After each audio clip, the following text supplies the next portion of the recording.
There comes a moment in life, sometimes quiet, sometimes crashing like thunder, when you realize that no matter how much money you make, it never feels like enough. You work hard.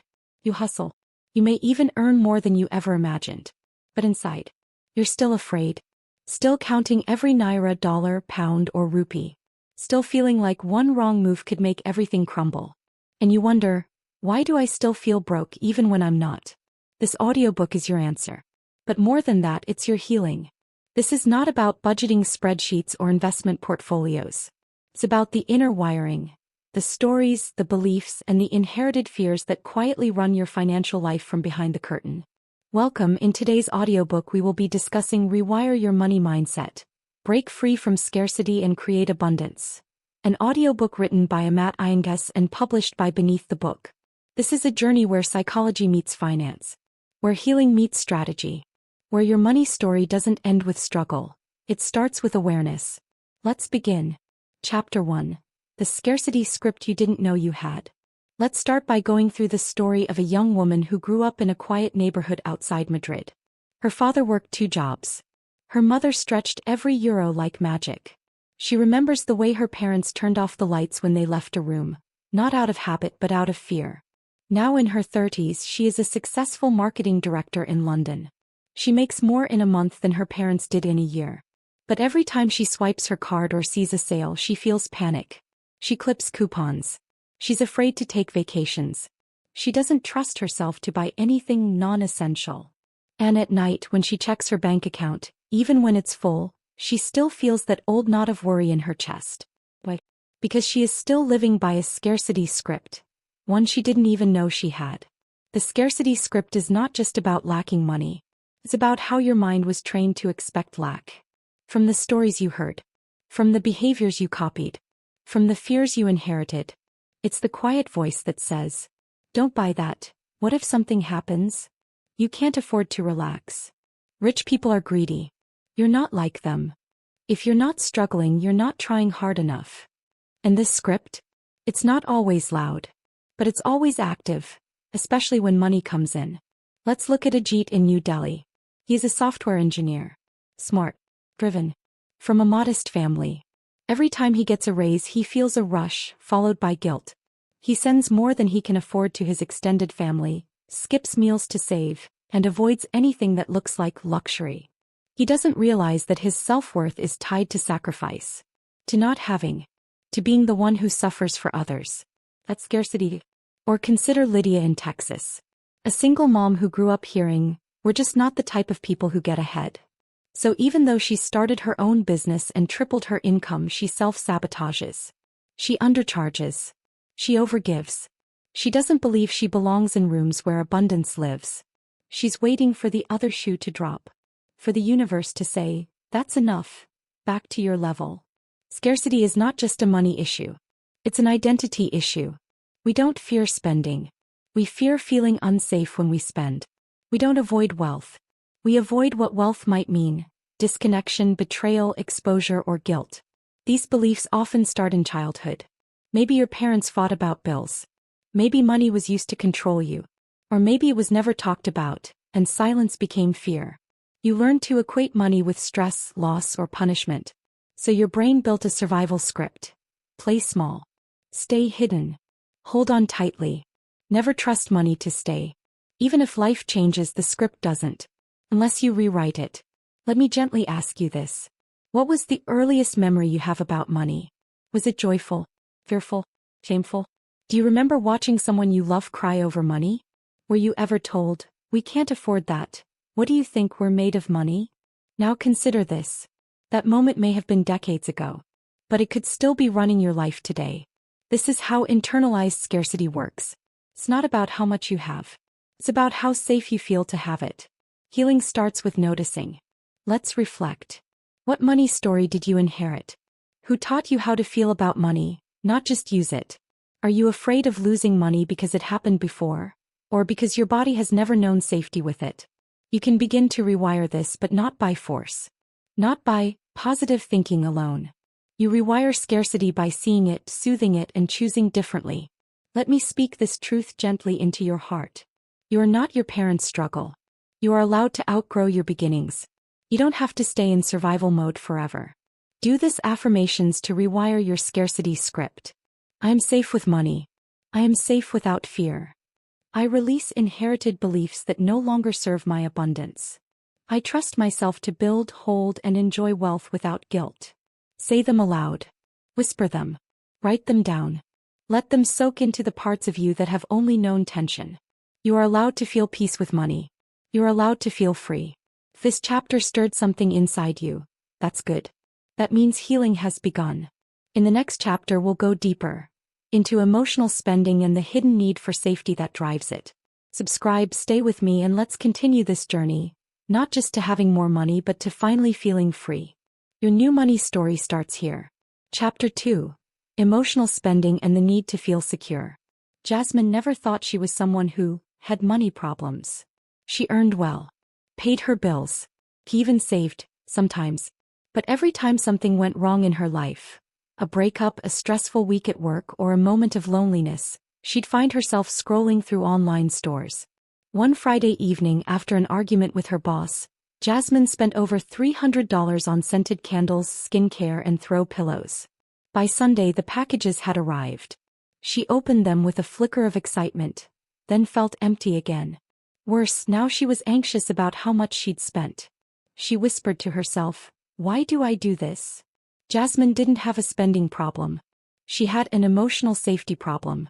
Many of us were never taught this simple truth. We don't spend money on things. We spend money on how we want to feel. Security, comfort, confidence, belonging. It's not the bag, the gadget, or the latte. It's the emotion behind it. And when our nervous systems don't know how to self-soothe, we swipe. We spend. We buy something to feel in control. This is emotional spending, not driven by logic but by the deep human need to feel safe, soothed, or significant. Consider a young man in Lagos. A freelance designer with big dreams but unpredictable income. Whenever he landed a high-paying project, he'd treat himself. New shoes, fine dining, sometimes even travel. But in dry seasons he'd spiral into panic, blaming himself for spending too much. But if you looked deeper, you'd see a child who grew up watching his parents struggle to afford school fees, who promised himself, "One day I'll buy whatever I want." So when the money came in, the adult tried to be wise, but the child inside was still spending to prove he had made it. That's not irresponsibility. That's emotional survival. Let's look at it from a psychological lens. Many people associate money with unmet emotional needs. If you lack stability, you might overspend on things that feel grounding. Home decor, food, beauty rituals. If you lack belonging, you might spend to fit in. Fashion, events, gifts, social visibility. If you lack nurture, you might soothe through impulsive spending. Snacks, streaming, small indulgences. In that moment, your brain says, "I deserve this. I need this. This will make me feel better." And for a short time, it does. Then the guilt arrives. The shame. The confusion. Why can't I control myself? Why am I sabotaging my finances again?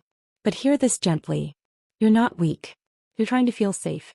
Now imagine your spending patterns as a mirror. Not of your value, but of your emotional world. Do you buy more when you're lonely? Do you reward yourself every time life feels heavy? Do you tell yourself, "It's just a little treat, I've earned it," even when it comes from emotional depletion, not joy? There's no shame here. There's just awareness. Because once you understand what your money is trying to do for you emotionally, you can stop outsourcing comfort to your wallet and start learning to meet those needs in healthier, more sustainable ways. Let me share a story from Seoul. Yuna is a 28-year-old data analyst. Quiet, precise. She prides herself on discipline. But whenever she feels rejected, especially romantically, she shops. Perfumes, dresses, jewelry. Not for others. Just to remind herself she's worthy. But after each emotional shopping spree, the same thought returns. Why do I need to buy something to feel valuable? Because part of her still believed worth must be proven, earned, or worn. That belief didn't come from her bank account. It came from her past, where her accomplishments were celebrated more than her essence. And this is true for many of us. We spend when we feel unseen. We buy to feel valuable. We treat ourselves to try and feel loved. So how do we begin to shift? We don't stop spending cold turkey. We replace emotional spending with emotional awareness. Here's a practice you can try, one that changed everything for many. Pause before you buy something. Ask yourself, what emotion am I trying to feel right now? What do I hope this purchase will fix or prove? Is there a deeper need underneath this impulse? Then, and this is powerful, speak to yourself like a trusted friend. I see that you're tired, lonely, anxious. I see that you want to feel seen, held, celebrated. Sometimes, naming the emotion is enough to dissolve the impulse. Other times you'll still choose to spend, but from consciousness, not compulsion. That's the goal, awareness, not restriction. You are not reckless. You are coping in the only way you've known. But now you're learning another way. A way where money doesn't have to play therapist, parent, or protector. Where your emotions are valid, but don't have to drain your bank account. Reflection. Take a breath. Think back to the last time you made an impulse purchase. What were you feeling? What did you hope that item would give you? What else, besides spending, could you offer yourself in that moment? Now imagine. What would your life look like if you felt emotionally safe, with or without the purchase? That's not fantasy. That's the new reality you're building. Do this healing affirmations for emotional spending. I honor my emotions without needing to spend to soothe them. I am safe even when I feel discomfort. I have the power to choose presence over impulse. Repeat them often, especially before shopping. Speak them until your nervous system learns to feel safe without financial proof. If this chapter helped you see yourself with more compassion, let it sink in. Emotional spending doesn't make you weak. It makes you human. And with awareness, that pattern can shift. Slowly, gently, permanently. In the next chapter, we'll confront something deeper. How poor thinking keeps you broke. This one will challenge you, but it will also unlock you. Subscribe now. Don't miss it. You're not just learning how to manage money, you're learning how to free yourself from the thoughts that keep you stuck. Let's keep going. Chapter 3. How Poor Thinking Keeps You Broke. In a quiet suburb outside Manila, 26-year-old Rina sat at her desk scrolling through job listings. She had a college degree, a diploma in digital marketing, and a natural gift for design. Yet she couldn't bring herself to apply for the high-paying roles she was qualified for. They won't pick someone like me, she whispered to herself. I'm not polished. I'm not ready. So instead she kept freelancing for $5 gigs. Enough to survive, never enough to grow. She wasn't broke because she lacked talent. She was broke because she believed she didn't deserve more. This is what poor thinking looks like. And here's the truth no one tells you. You can be smart, skilled, even ambitious, and still sabotage your money if your thoughts haven't caught up with your potential. Poor thinking doesn't mean being unintelligent. It means being trained by family, culture, trauma, or fear to think in ways that limit your financial future. It's not always loud. It often shows up in whispers. I'm not a money person. People like me don't get rich. I'll just stick to what's safe. If I make too much, they'll expect more of me. You may not say these things aloud. But if you live small, undercharge, procrastinate, or feel shame about money, you may be operating under what I call the mental poverty code. Let me explain. The mental poverty code is a set of beliefs that tells your brain. Wealth is for them, not for you. It's better to be nice than wealthy. If you try and fail, it'll prove you're not enough. If you succeed, people will leave or resent you. And so, without knowing it, you stay under the earning level, under the radar, under your potential. Let's look at examples from around the world. A brilliant teacher in Accra refuses to start his own tutoring business, even though dozens of parents have asked. Who am I to charge people for knowledge? He says. But behind that humility is fear.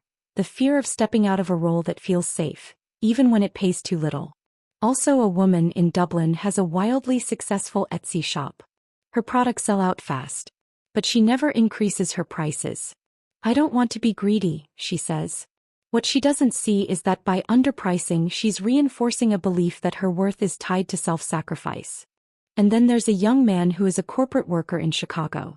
Every time he gets a raise, he finds a new expense, a new gadget, a bigger car. He doesn't invest. He doesn't save. Because deep down, he doesn't believe money is meant to stay with him. It's like holding sand in his hands. The moment he gets it, it slips away. That's not poor spending. That's poor thinking, rooted in self-worth. Here's the truth.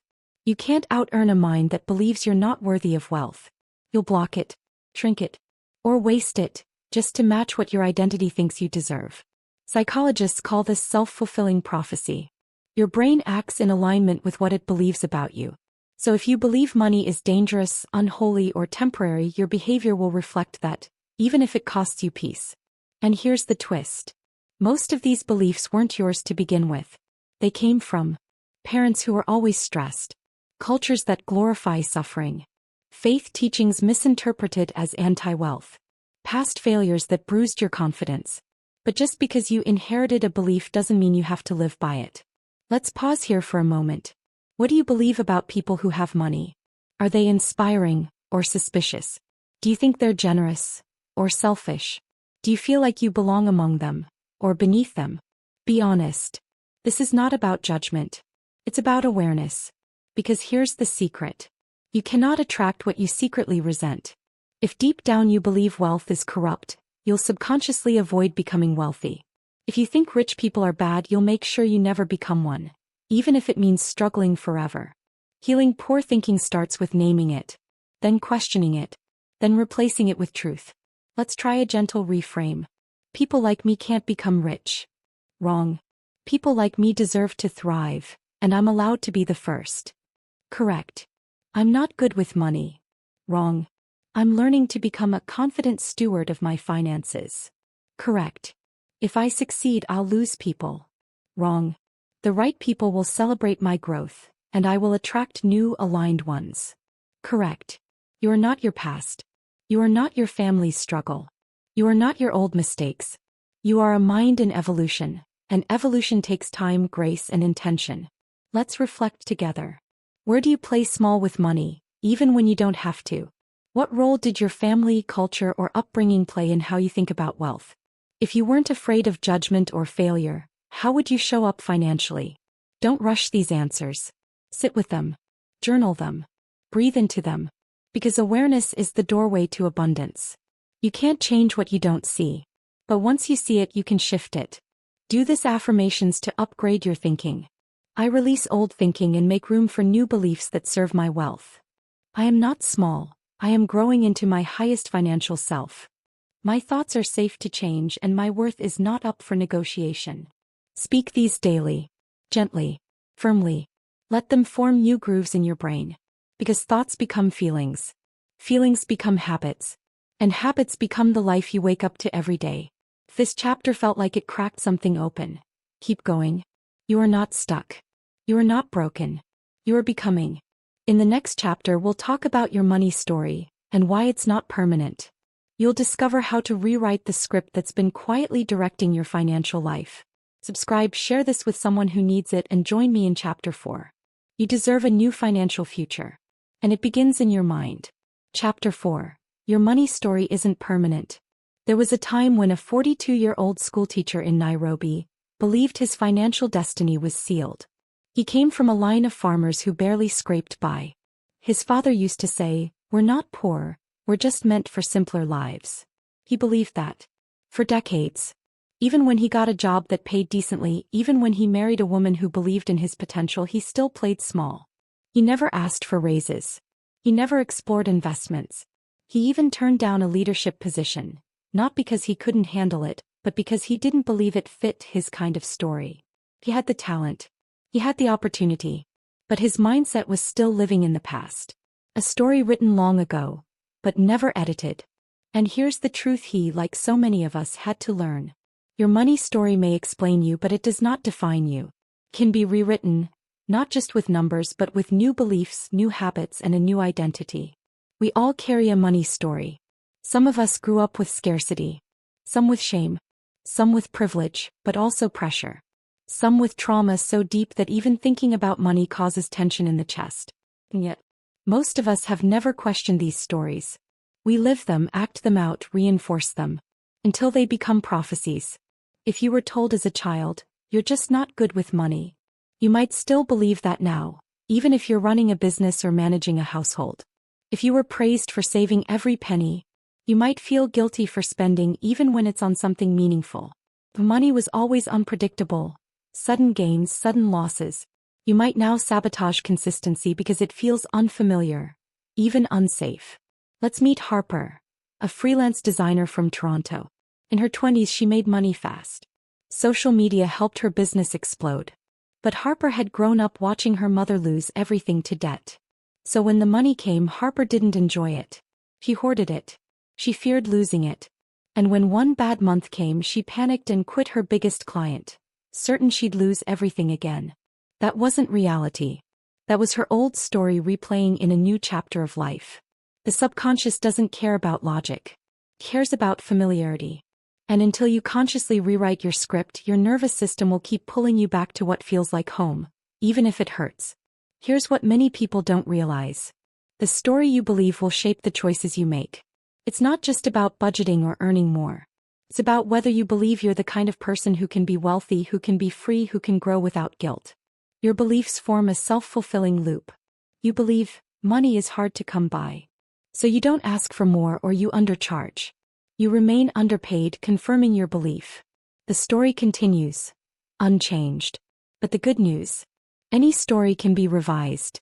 Think of your money story like a well-worn book you've read 100 times. You know the characters. You know the ending. You even know where the tears come.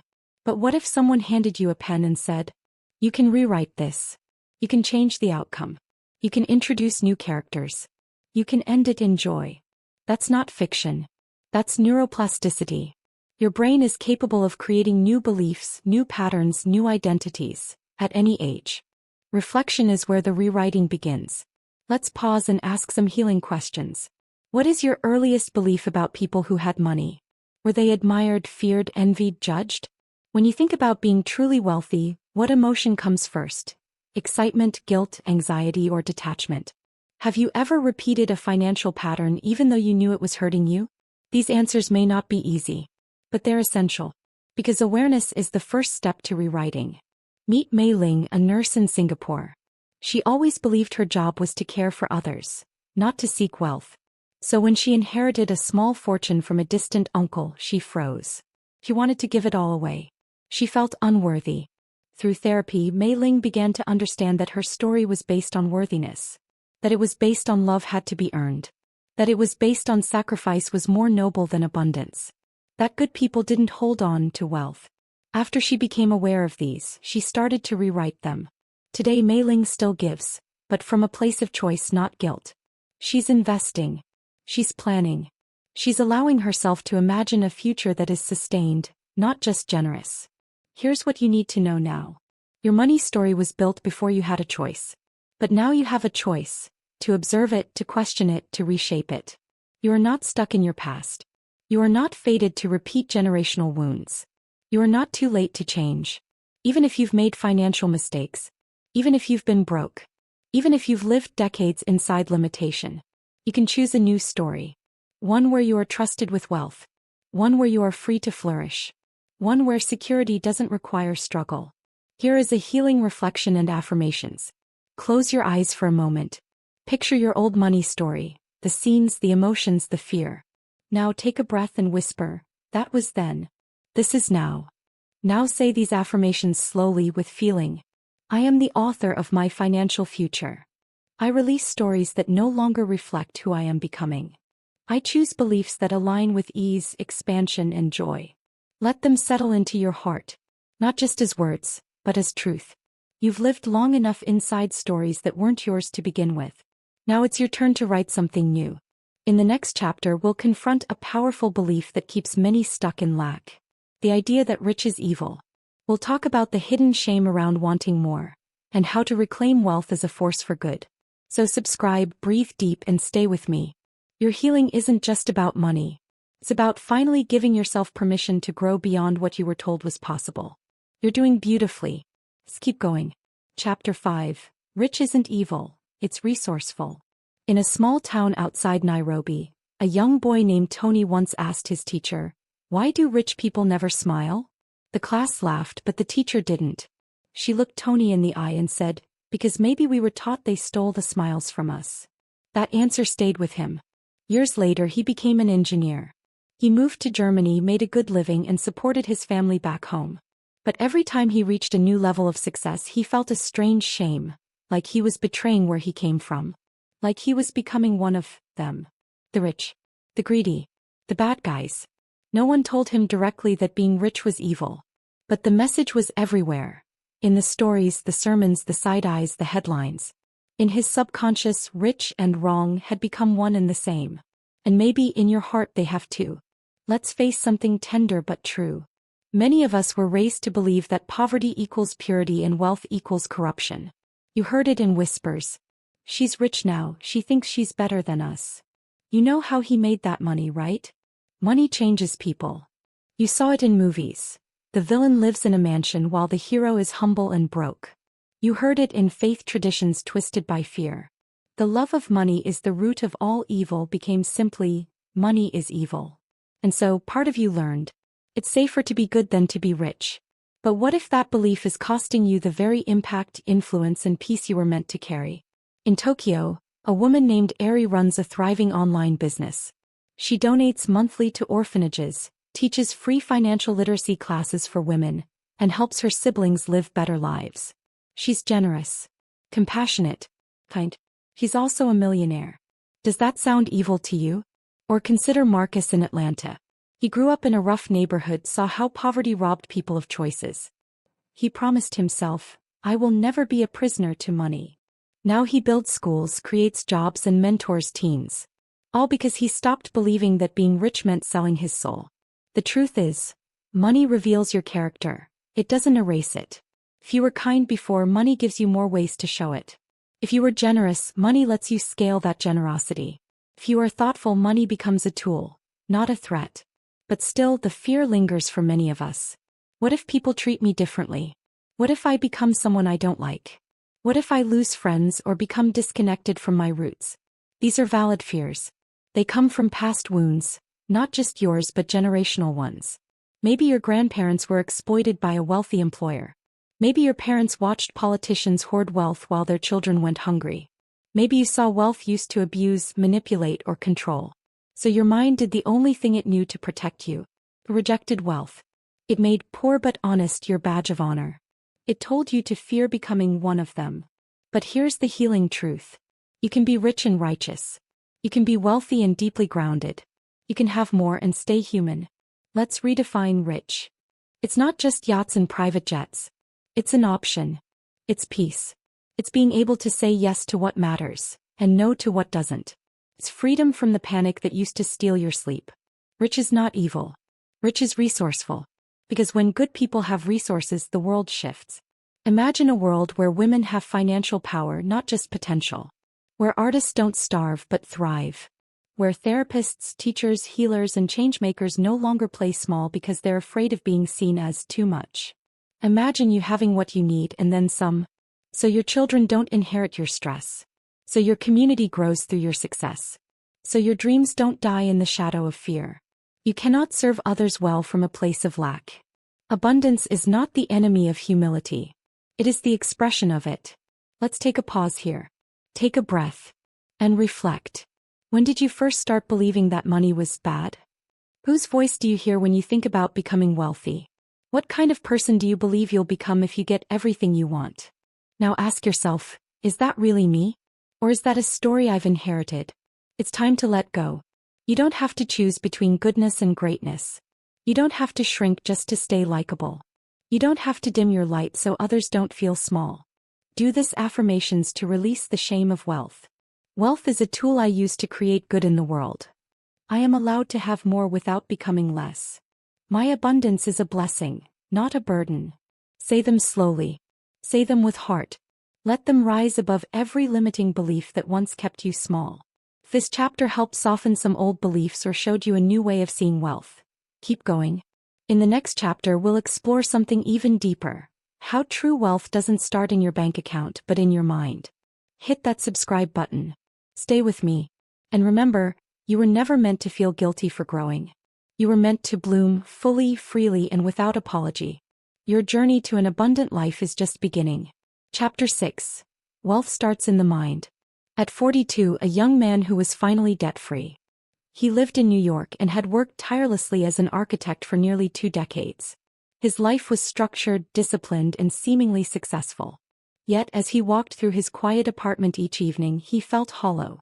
He had no hobbies, no joy in his accomplishments, and most painfully, no sense of abundance. Every dollar he saved felt like a wall, not a window. He had financial security but lacked financial freedom. He had the numbers, but not the mindset. Because wealth, true wealth, doesn't start in your wallet. It starts in your mind. We often think wealth is about how much you earn, how much you save, how much you invest. But those are results, not roots. Wealth begins in your beliefs, your daily thoughts, your self-image, your sense of what's possible and what you're worthy of. A poor mindset in a rich body still lives in fear. An abundant mindset in modest circumstances can still feel free. Let's look at a very different story. Layla, a single mother in Cairo. She sells handmade jewelry in a small shop, just enough to cover rent and food. Yet when she talks about her future, her eyes shine. I don't have much now, she says, but I'm building something. My daughter will go to school. My shop will grow. I feel rich in spirit and that keeps me moving. That's not a delusion. That's mental wealth. It's the inner knowing that growth is possible, and that you deserve it. So many people chase money with a mind trained in poverty. And so they never feel like they've arrived. Even with money they feel like imposters. They fear it'll be taken away. They don't enjoy it. They shrink their dreams to match old beliefs. Here's the truth. You don't get wealthy and then feel abundant. You feel abundant, and that mindset opens the doors to wealth. This isn't magical thinking. It's psychological. Let's explore why. When your brain believes wealth is dangerous, impossible, or not for people like me, it rejects opportunities that contradict that story. You'll procrastinate applying for the job. You'll ignore the business idea. You'll undercharge your worth. You'll spend impulsively to soothe pain, then feel shame and call yourself bad with money. Not because you're weak, but because your brain is protecting an old identity. This is how cognitive dissonance works. When your actions don't match your beliefs, your brain creates discomfort. So rather than change the belief, it sabotages the action. Let's say deep down you believe, I'll never be wealthy. And then you start a successful business. At first you feel proud. But soon discomfort creeps in. You start doubting yourself. You shrink your prices. You feel like a fraud. You overgive, overspend, overthink. Why? Because part of you still doesn't believe you're the kind of person who holds wealth. So your mind, loyal to your inner narrative, drags you back down. Not because it hates you, but because it thinks it's keeping you safe. So how do we shift this? It starts with identity.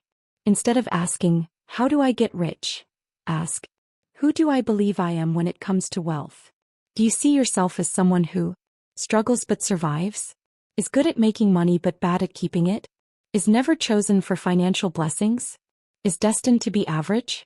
These beliefs are not facts. They're familiar. But familiarity is not the truth. Now let's look at Omar, a 19-year-old in Lagos. His family runs a small roadside food stall.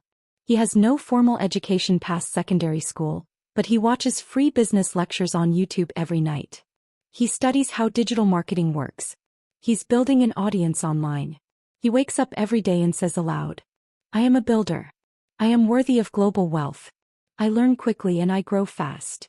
Omar doesn't have much money yet, but wealth has already started in his mind. And that means his trajectory is completely different than someone who believes they're stuck. That's the power of internal wealth. It doesn't ask, what do I have? It asks, who am I becoming? Let me ask you. When you dream about wealth, do you feel excited, or do you feel guilty? Do you feel like it's possible, or like you're reaching too far? Have you been carrying someone else's definition of too much? Maybe you were told it's selfish to want more. Maybe you fear that money will change you. Maybe you don't want to outgrow your community. Maybe you associate wealth with loneliness, stress, or arrogance. These are emotional imprints, not financial facts. And until you rewrite them, wealth will always feel like something that belongs to them, not you. So let's pause and reflect. What do I believe about people who are wealthy? What do I believe about myself becoming wealthy? Am I secretly afraid of abundance? Of being seen? Of changing? The answers may surprise you, but they hold your next level of freedom. Because once you see your patterns, you can choose your new path. Let's breathe deeply together. Let's anchor new truths into your being. Do this affirmations for wealth identity. Wealth is safe for me.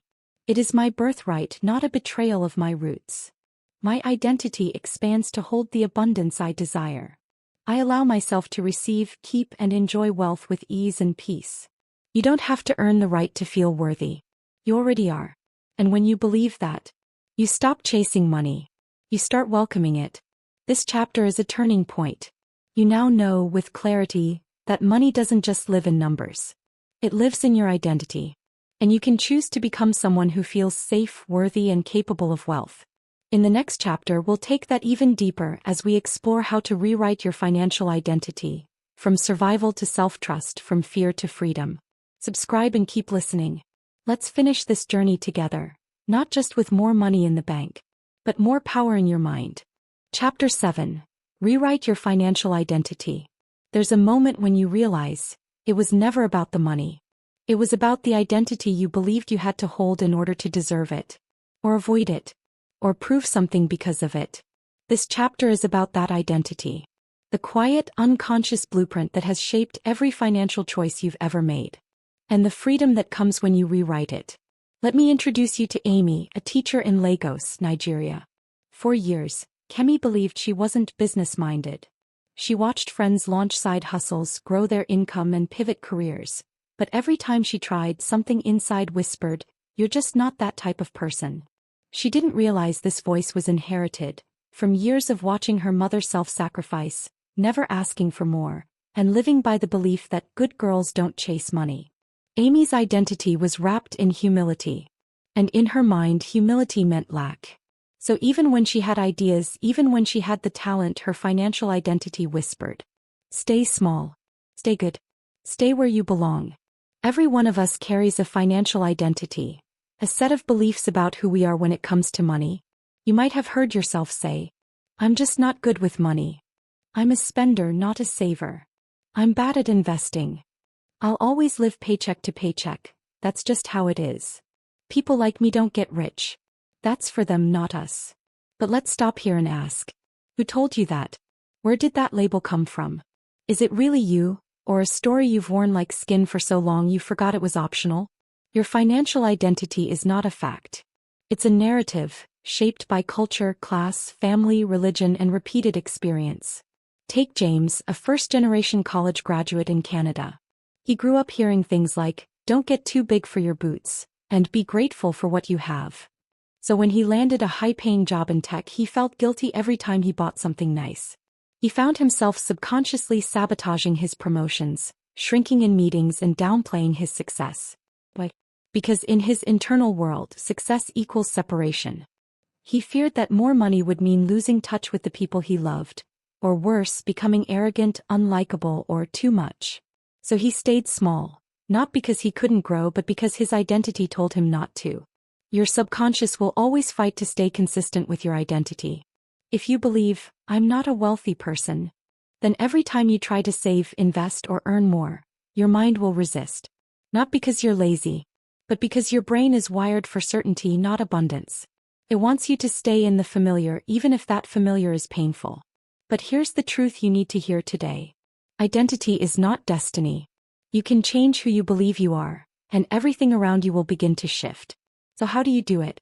How do you rewrite a financial identity that has been built over years, maybe decades? You begin with awareness, then move to intention.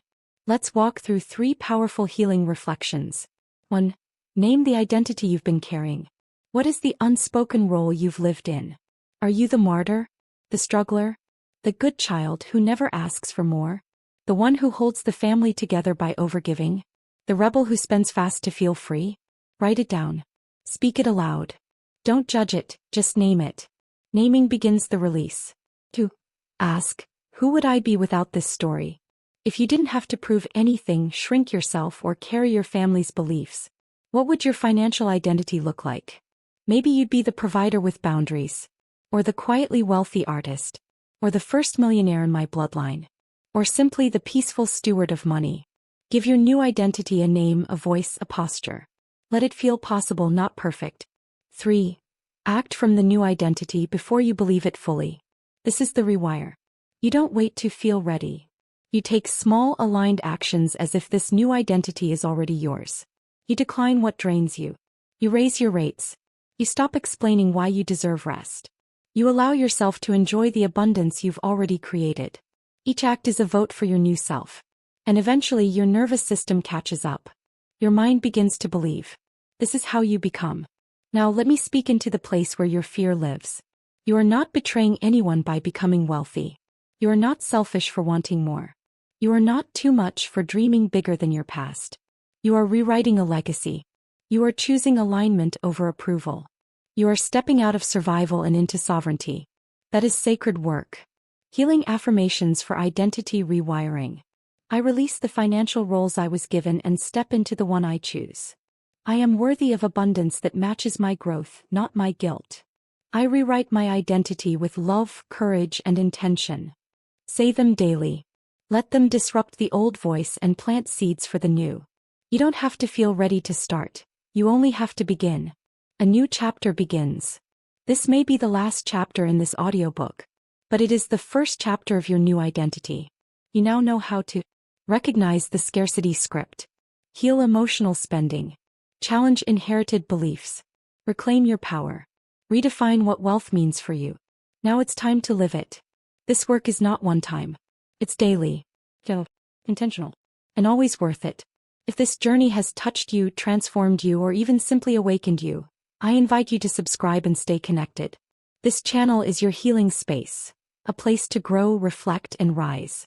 And if this audiobook gave you permission to rewrite your financial identity, then share it with someone else who's still living in a story that no longer serves them. Your abundance is not just for you. It's a ripple and it starts here. Until next time, take a deep breath and choose yourself again.